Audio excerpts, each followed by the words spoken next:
I'd like to show you how to do, in a game, create something where you can do add together random numbers or subtract random numbers. So if I start by going into my scene, so I've got it here in scene 1,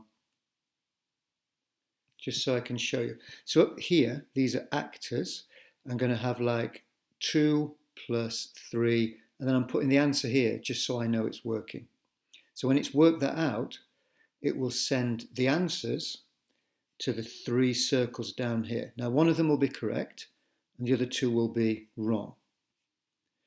Right, so the first thing is you need to get these actors in. So you need to get the actors.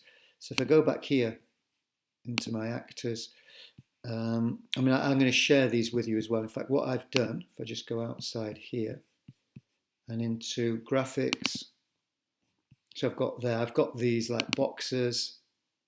So if I just open that one up, so you can have these actors if you want to play around with it. There's other buttons, the circles there, play some buttons as well. So you can take these and also some sounds. Do you want to try some sounds? Defeat. Now again, I've got OGG, the OGG version in MP3. So you want the MP3 if you're testing your game out in Flash. So most of you should want that. The OGG is for if you're doing it, testing it on a Mac. Right, so let's go back to this. So those actors you see I've got in the game, you can just import them in. So I imported them in. The box one I used here, answer box, plus box, X box and Y box. That's the same actor, I've just given it a different name. So if we have a look at the scene again, so the first thing you want to bring in the actors you need and name them. If I just quickly go back, it will do. So go actors. If I was putting a new one in, actor type, give it a name, say X, Y, Z would be my next one. Give it a name, create, and then import the actor. Yeah, if I just did it now to show you Z, add one, add a frame, choose an image, and then you go to your desktop and graphics and then find the actor. Now there's the box. So I could bring it in again. So I'll cancel it because I've done it already. So cancel that. So that's how you get the actors in. So I'll delete this. Right, okay, then position the actors on the screen as you want them. Now if you think what's going to happen, we want random numbers to come in here. So it's going to be like X plus Y and the answer going here. So what you need to do is store these like as variables. This is where you need a variable. So the number, so the first thing you can do is make variables. Now if you think what we're going to need, I'm going to need X here. This one in the middle is just plus. Y here to store this. I'm going to need an answer as well. So that's 3. And also because I'm going to send them down here, I've got a variable called circle because I'm going to send it at random to number 1, 2, or 3. So if we go to, let's have a look. Right, if I go to here, look, events. So the first thing you want to do, if you go to attributes, game attributes, and you can see mine here, look. So I've made these. There's my answer, circle, my X and my Y. So you would do game attributes. I'll just show you. Create a new one. Again, give it a name. So if I call it Z again, you want it to be a number. And then you'd say OK. Again, I'll cancel this because I don't want to put the extra one in. It will then make them, and it also does down here, as well as making the variables, it does set answer to 0, set circle to 0. So that's the first thing to do. Make the variables you'll think you'll need. So let's go back to the scene. So you've got that, you've got your actors in. So I think the next thing,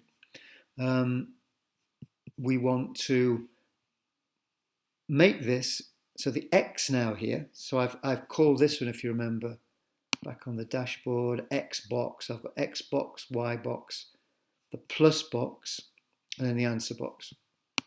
So they're here. So instead of X, I want the X to be like a random number between 1 and 10. So if I go back to the dashboard, I click on X box to open up that actor. And I go on its events. You can see there when I've done it. So I've put in a when created. So you do add event, basics, when creating. And then here, you want to set x to a random number between 1 and 10. So again, if I quickly do that, so when created, if you can't find it, if I type in set, oh no, of course that's under variable, I don't need to do that, it's on game, sorry, attributes, game. So down here, look, the set, so I'll drag it in here, set x to math, and it's math random number, and then you can just choose 1 to whatever, to 10, and slide that in here. All right, so that's how you do that. So for each one of your variables, you can do that. Set, you know, for the x and the y one, set it to a random number. So now you can do that for the x one. Here's the y one. In the middle is just going to be a plus. So the other thing, when you're then going to draw in the answers, I found you have to do that. All the drawing has to be done on the scene, not on the actor. So on the scene, if I go to events, you can see here I've got a drawing, add drawing event here, and then all the drawings done here. So the first thing, you set a font. If you haven't got a font, you'll have to make one. So set current font to that, and then all the drawings here, the same things, draw text. Again, if you can't find that one, draw text, and you see it here.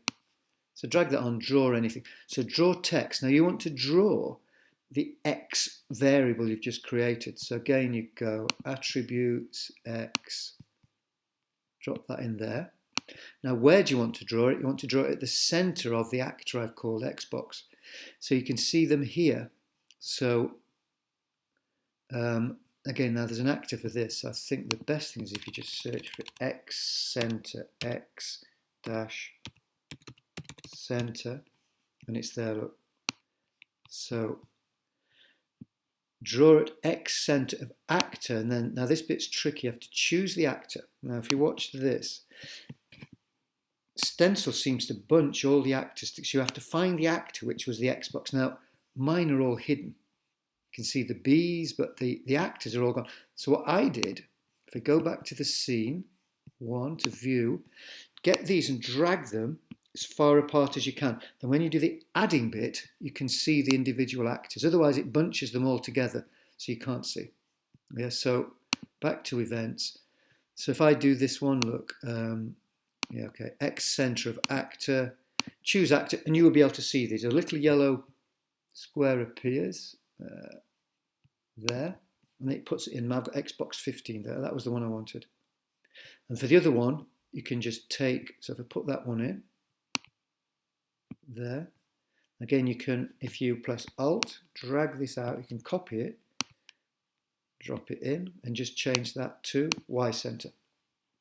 So you can put the drawing in for your X. The plus one, I just said draw a plus, the X center of the plus box. The Y one, draw the text Y, the Y variable, X center and Y center of that one.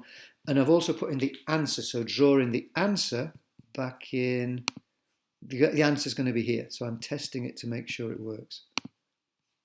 So that's the drawing done. So let's go back to the scene. So at the moment you'll have a random numbers, X plus Y. Okay, now we haven't done the score yet.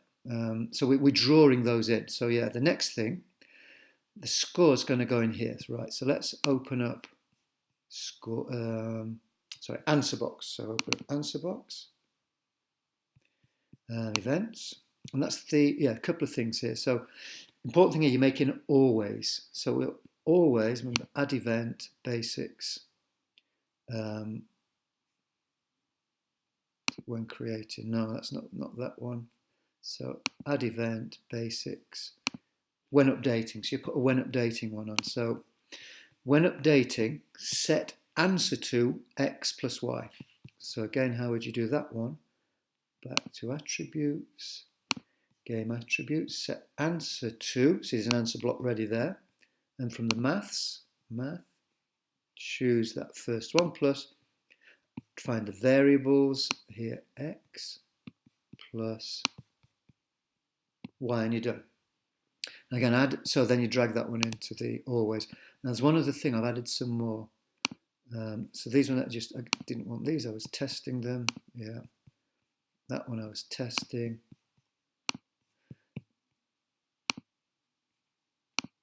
Yeah, at the same time, you can do another when. This one's always. This one's when created. So the circle one, you can get this ready. This one's where the answers are going to go.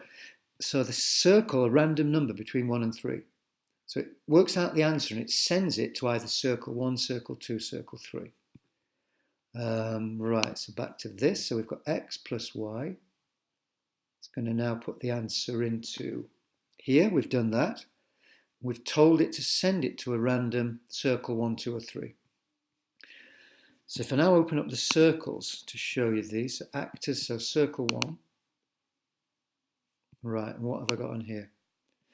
So this one, so if you think now the little students are going to press the mouse to choose which one they think's right. So you need on this, add event, input, on actor. So if you click that, opens up a when mouse is pressed and change it to mouse is pressed on self. Then you need an if block, so flow, if. Right, you need the maths bit in. I want circle equals 1, so let's go to this. So you go to the attributes, game attributes, circle equals, so this is if it's in number 1, so you type in a 1. Right, what do I want to do? At the moment, I've got it, I'm going to play a sound that's the right one. So I've put some sounds in, so sounds and images, play sound. And again, I choose my sound and I've got in bunny hop, so it's right. Yep, so you can put that in. Then I've put in otherwise, play defeat. So you can do that for the three. You can do that for the 3 circles. Right, I think there's one more thing. Scene, events. Yeah, right. Also now, right, this. So I could have put this inside this as well, but I just forgot. So I've got another when drawing. So you have to think now. If it's correct, if it randomly sends it to circle 1, so again, you can put these in now. I've got the maths green bit, chosen the variable circle if it's right. So it draws the answer at x centre of circle 19, y centre of 19. So it draws the answer into this one here, number 1. Otherwise, it draws the answer plus 1. So I add 1, so it's 1 off being correct. Yeah, and it draws it then in that circle 19. If it's circle 2 is the right one, puts the answer in, centre of circle, circle number 2. Otherwise, it adds 2 to the answer, in other words, it's wrong, and puts that one in. Or if the right circle's number 3, draws it into 3, or adds 3. And that's the full thing. So if I test the scene, again, I'm testing it in Flash, browser, hopefully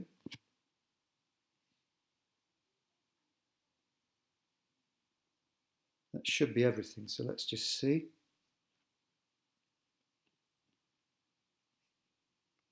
Right, here we go. Right, so I've gone straight to scene 2. So 6 plus 6 is 12. So the right one's gone to circle number 3. See, that one's 12. That one's 1 more. And that one's 2 more. So let's just test the wrong ones. Wrong, wrong, and so that's a success for sound. Now that's as far as I've got so far. I'm going to make it so when it's right, the bunny will move 1 space, like it will hop forward. And also when it's right, add to a score. But those who want to use this, that will get you started for now with the random numbers. Okay, so I hope that helps you.